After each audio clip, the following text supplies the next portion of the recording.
আল্লাহ নবী যখনই আল্লাহর কাছে হাত উঠাইতেন মোনাজাতের মধ্যে নবী বলতেন আল্লাহুম্মা ইন্নী আউযু বিকা মিনাশ শিকাকি ওয়ান নিফাকি ওয়া সুইল আখলাক।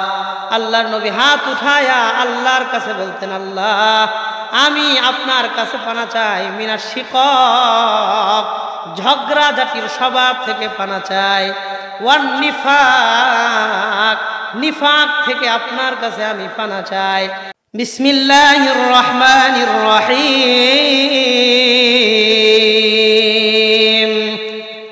ইয়াউমা লা ইয়ানফাউ মালুন ওয়ালা বানুন ইল্লা মান আতাল্লাহা বিকলবিন সালিম। আল্লাহ বলেন ইয়াউমা লা ইয়ানফাউ মালুন ওয়ালা বানুন, কিয়ামতের দিন কোনো মানুষের বিপদে তার সন্তান সন্তানাদি আর টাকা পয়সা ধন সম্পত্তি কাজে আসবে না। দুনিয়াতে মানুষ বিপদে পড়লে দুইটা জিনিস কাজে আসে, হয় টাকা পয়সা দিয়ে উদ্ধার হয় অথবা জনশক্তি ছেলেপেলের মাধ্যমে সন্তানাদির মাধ্যমে বিপদ থেকে উদ্ধার হয়।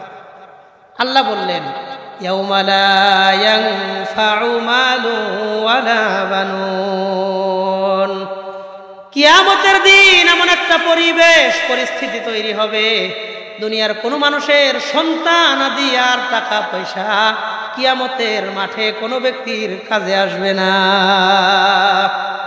তাহলে কোন জিনিস কাজে আসবে? আল্লাহ বলেন ইল্লা মান আতাল্লাহা বিকলবিন সালিম, কিয়ামতের দিন আল্লাহর দরবারে যেই ব্যক্তি একটা সুস্থ অন্তর নিয়ে আসবে, যার অন্তরের মধ্যে এই 12টা রোগের কোনো একটা রোগ থাকবে না, এই সুন্দর একটা হৃদয় নিয়ে যেই ব্যক্তি সুস্থ অন্তর নিয়ে আল্লাহর কাছে উপস্থিত হবে, এই ব্যক্তিকে আল্লাহ বিনা হিসাবে আল্লাহর জান্নাতের মেহমান বানায়া দিবে। তাহলে একটা হৃদয় যার মধ্যে অসুস্থতা থাকবে না, রোগ থাকবে না, এমন একটা কলবে সালিম আমি আপনি আল্লাহর কাছে চাই কি চাই না? কথা কন, চাই কি চাই না? হ্যাঁ, এটা বড় দামি জিনিস। আল্লাহ তাআলা অপর আয়াতে বলেন ইন্না আকরামাকুম ইনদাল্লাহি আতকাকুম, পৃথিবীর মধ্যে ওই মানুষের মর্যাদা আল্লাহর কাছে সবচাইতে বেশি যেই মানুষের অন্তরে আল্লাহর ভয় যত বেশি, এই লোকটার মর্যাদা আল্লাহর কাছেও তত বেশি। আল্লাহর ভয় এই শব্দটাকে আরবিতে বলা হয় তাকওয়া। যার অন্তরে আল্লাহর তাকওয়া বেশি, যে যত বড় পরহেজগার আর মুত্তাকি হতে পারবে, কিয়ামতের দিন আল্লাহ তাকে তত বেশি মর্যাদা দান করবেন। মুসনাদে আহমদ কিতাবের 22,027 নম্বর হাদিসের বর্ণনা। আন জাবির ইবনে আব্দুল্লাহ রাদিয়াল্লাহু তাআলা আনহু قال, আল্লাহর হাবিবের বিখ্যাত সাহাবী জাবির ইবনে আব্দুল্লাহ রাদিয়াল্লাহু আনহু তিনি বর্ণনা করেন قال النبي صلى الله عليه وسلم في خطبة حجة الوداع, আল্লাহর নবী বিদায় হজের ভাষণের মধ্যে 1.25 লক্ষ সাহাবায়ে কেরামকে সামনে নিয়ে নবী বললেন আলা ইন্না রাব্বাকুম ওয়াহিদুন ওয়া ইন্না আবাকুম ওয়াহিদুন। আল্লাহর নবী 1.25 লক্ষ সাহাবায়ে কেরামদেরকে উদ্দেশ্য করে বললেন শোনো, তোমাদের রব একজন, তোমাদের বাবাও একজন। বলেন তো পৃথিবীর সমস্ত মানুষদের রব কে? আল্লাহর নবী বললেন আলা ইন্না রাব্বাকুম ওয়াহিদুন, তোমাদের রব একজন, ওয়া ইন্না আবাকুম ওয়াহিদুন, তোমাদের বাবাও একজন। এরপরে নবী বললেন শোনো, লা ফাযলা লি আরাবিয়্যিন আলা আজামিয়্যিন ওয়ালা লি আজামিয়্যিন আলা আরাবিয়্যিন, কোন আরবি ব্যক্তির শ্রেষ্ঠত্ব নাই অনারবের উপর, কোন অনারবের শ্রেষ্ঠত্ব নাই আরবের উপর।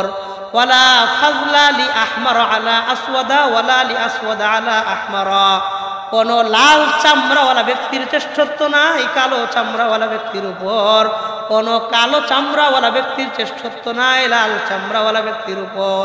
ইল্লা বিত্তাকওয়া, কিন্তু যার অন্তরে আল্লাহর ভয় যত বেশি থাকবে ওই লোকের মর্যাদা আল্লাহর কাছে তত বেশি হবে। আল্লাহর ভয় আমার আপনার অন্তরে রাখার দরকার আছে না নাই? এই 12টা রোগ মুক্ত থেকে আল্লাহর ভয় অন্তরে রাখবো। আল্লাহর ভয় হলো অন্তরের জন্য ভ্যাকসিন স্বরূপ। আল্লাহর ভয় অন্তরে থাকলে সমস্ত রোগ থেকে অন্তরটাকে পুত পবিত্র বানায় দিবেন কে? কোন কে? আল্লাহ। নাসাই শরীফের 1546 নম্বর হাদিস, 1546 নম্বর হাদিসের বর্ণনা। عن أبي هريرة رضي الله تعالى عنه وعنهم أنه قال আবু হুরায়রা রাদিয়াল্লাহু আনহু তিনি বর্ণনা করেন قال النبي صلى الله عليه وسلم كان يدعو يقول আল্লাহর নবী যখনই আল্লাহর কাছে হাত উঠাইতেন মোনাজাতের মধ্যে নবী বলতেন আল্লাহুম্মা ইন্নী আউযু বিকা মিনাশ শিকাকি ওয়ান নিফাকি ওয়া সুইল আখলাক। আল্লাহর নবী হাত উঠায়া আল্লাহর কাছে বলতেন আল্লাহ আমি আপনার কাছে পানা চাই মিনাশ শিকাক ঝগড়া ঝাঁটির স্বভাব থেকে পানা চাই, ওয়ান নিফাক নিফাক থেকে আপনার কাছে আমি পানা চাই। 3 নম্বর ওয়া সুইল আখলাক মন্দ চরিত্র থেকে আপনার কাছে পানা চাই। আল্লাহর নবী হাত উঠাইলেই আল্লাহর কাছে 3 জিনিস থেকে পানা চাইতেন। এর মধ্যে একটা হলো নিফাক। নিফাক থেকে আমাদের আল্লাহ অন্তরটারে পুত পবিত্র বানায়া দেন, বলেন আমিন। এখন কথা হলো আমার আপনার অন্তরে নেফাকি আছে কিনা বুঝবো কিভাবে? আল্লাহর হাবিব বুখারী মুসলিমের বর্ণনা, মুত্তাফাকুন আলাইহি রিওয়ায়াত। আল্লাহ নবী বলেন আয়াতুল মুনাফিকি সালাস, মুনাফিকের আলামত হলো 3টা। বলেন কয়টা? আল্লাহ নবী বললেন শোনো, তোমাদের অন্তরে নেফাক আছে কিনা, তুমি মুনাফিক কিনা বুঝবা কিভাবে? আল্লাহ নবী বললেন আয়াতুল মুনাফিকি সালাস, মুনাফিকের আলামত 3টা। 1 নম্বর ইযা হাদ্দাসা কাযাবা, যখনই মুনাফিক কথা বলবে সত্য কথার তুলনায় মিথ্যা বেশি বলবে। আমাদের সমাজের অসংখ্য মানুষ মিথ্যায় অভ্যস্ত, সত্য কথার চেয়ে মিথ্যা কথা বেশি বলে। এমন মানুষ এই এলাকার মধ্যেও আছে না নাই? এমন আমাদের সমাজের পরিবেশ পরিস্থিতি হয়ে গেছে, মানুষ আল্লাহর নামের কসম খাওয়ার পরে যেই কথা কয় ওই কসমের পরের কথাটাও মিথ্যা কথা বলে। মিথ্যা কথা মুনাফিক বেশি বলবে। আপনাদের এই বিশাল বড় বাজার, এই সামনে ঈদ আসতেছে, ঈদের সময় বাজারে গিয়ে দোকানদার ভাইদের সাথে কেনাবেচা করবেন, তারা একটা জিনিসের দাম বলবে, কিনছে 150 টাকা দিয়া, দাম চাই 800 টাকা। তা আপনি দামাদামি করছেন যে ভাই ঠিক আছে আমি এত টাকা 800 টাকা দিব না, আমি 400 টাকা দিব। তো উনি বলে যে আল্লাহর কসম এই দামে আমি কিনতেও পারি না। কসম খায় মিথ্যা কথা কয় যে আমি এই দামে কিনতেও পারি নাই, অথচ কিনছে 150 টাকা দিয়া। আপনি বলছেন 400 টাকা দিব, কয় না নিলে 500-এর উপরে কথা কইতে আছে না নাই? এমন ভাবে আপনারে বলবে মনে হবে পৃথিবীর মধ্যে সবচেয়ে সত্য কথা এটাই, কিন্তু উনি আল্লাহর নামে কসম খায় যেই কথা বলছে এটা মিথ্যা কথা। নবী বলেন ওয়াতাজিরুল হাল্লাফ, যেই ব্যবসায়ী বেশি বেশি মিথ্যা কসম খায় আল্লাহ তার ব্যবসায় বরকত দেয় না। আপনি এক দামে বেচা কেনা করেন, আপনি বলেন আমার কেনা এত, আমি আপনার কাছে বেচবো এত, নিলে নেন না নিলে চলে যান। সত্য কথা বলে ব্যবসা করেন, বরকত দেওয়ার মালিককে। হ্যাঁ, আল্লাহর কাছে সব সময় বরকত চাইবেন, বেশি চাইেন না। সমাজের বহু মানুষ, আপনাদের এলাকার অনেক মানুষ আছে 50,000 টাকা মাস চাকরি করে, 60,000 টাকা মাস চাকরি করে, মাসের 20 তারিখ 25 তারিখ আসলে সব টাকা শেষ, এখন আর সংসার চলে না, অন্যের কাছ থেকে ঋণ কইরা 10 দিন 15 দিন সংসার চালাইতে হয়। প্রত্যেক মাসে ঋণ করে সংসার চালায়, 60,000 টাকা দিয়ে পরিবার চলে না। এমন লোক আছে না নাই? আছে। আবার অনেক মানুষ এমনও আছে অটো চালায়, ভ্যান চালায়, সিএনজি চালায়, রিক্সা চালায়, রাজমিস্ত্রি, রং মিস্ত্রি, কাঠ মিস্ত্রি হিসাবে কাজ করে, মিস্ত্রির যোগালি হিসাবে কাজ করে, অন্যের বাড়ি দিন মজুর হিসাবে কাজ করে, কারো দোকানের সেলসম্যান হিসাবে কাজ করে। 8,000 টাকা বেতন, 10,000 টাকা বেতন সর্বোচ্চ।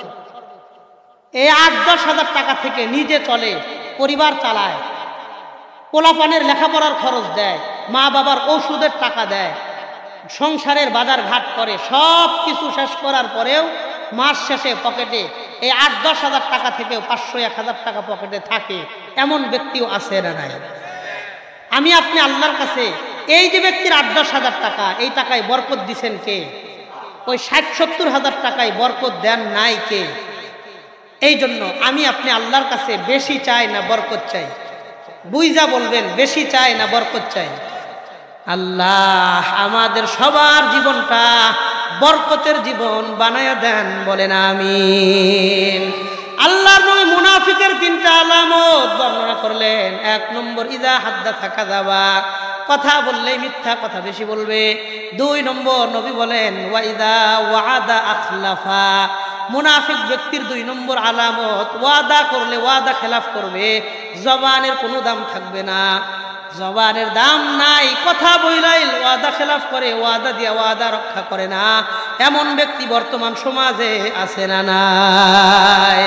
মনে করেন কাউকে আপনি 5,000 টাকা কর্জ দিছেন, ভাই আগামী মাসের 1 তারিখ দিয়া দিব, আগামী মাস আসলো, 1 তারিখ গেছে, 2 তারিখ গেছে, 3 তারিখ গেছে, 4 তারিখ গেছে, 5 তারিখে আপনি ফোন করলেন, ভাই টাকাটা এই মাসের 1 তারিখে দেওয়ার কথা, এই মাসের 1 তারিখে টাকাটা দেওয়ার কথা, কয় ভাই এই মাসে দিতে পারলাম না, আগামী মাসে। আগামী মাস আসতে ফোন করলেন, কয় এই সপ্তাহ না আগামী সপ্তাহে। আগামী সপ্তাহে ফোন করছেন, কয় আজকে না কালকে। কালকে ফোন করছেন, কয় সকালে না বিকালে। বিকালবেলা ফোন করে দেখেন আল্লাহর বান্দা মোবাইলটাই বন্ধ করে রাখছে, আছে না নাই? এমনও হয় ওই 5,000 টাকা উদ্ধার করতে গিয়া তার পিছনে ঘুরতে ঘুরতে আপনার নতুন জুতা পুরান হয়ে গেছে, কিন্তু মাগার তার পক্ষ থেকে 5,000 টাকা আজও পর্যন্ত উদ্ধার করতে পারেন নাই, এমন মানুষও সমাজে আছে না নাই? আল্লাহ নবী বললেন ওয়া ইযা ওয়াদা আখলাফা, মুনাফিক ব্যক্তি ওয়াদা করলে ওয়াদা রক্ষা করবে না, ওয়াদা খেলাফ করবে। 3 নম্বর, ওয়া ইযা তুমিনা খানা, মুনাফিক ব্যক্তির কাছে আমানত রাখলে আমানতের রক্ষা করবে না, আমানতের খিয়ানত করবে। আমানতদারিতা মানুষের মধ্যে থাকবে না, উঠে যাবে কিয়ামতের একটা আলামত। দেখবেন আপনি বাড়ির পাশের প্রতিবেশীর একটা কথা বলছেন, একটা গোপন কথা বলার পর তারে বলছেন ভাই আপনি আমার কথাটা অন্য কাউরে বইলেন না, একটা গোপন কথা বইলা বলছেন ভাই আমার কথাটা আপনি কাউরে বইলেন না। আপনি বাজারে আসার আগেই দেখবেন আপনার কথা বাজারে চলে যায়, আপনি বাজারে যাইতে পারেন নাই, যায় দেখেন আপনার কথা ধুমধাম চলতেছে। 1 চাষটালের মধ্যে গিয়া এই শুনছো কি হয়েছে, অমুকের তো এই সমস্যা হয়েছে। নানান রকম ভাবে একজনের গোপন কথা রক্ষা করা আমানত।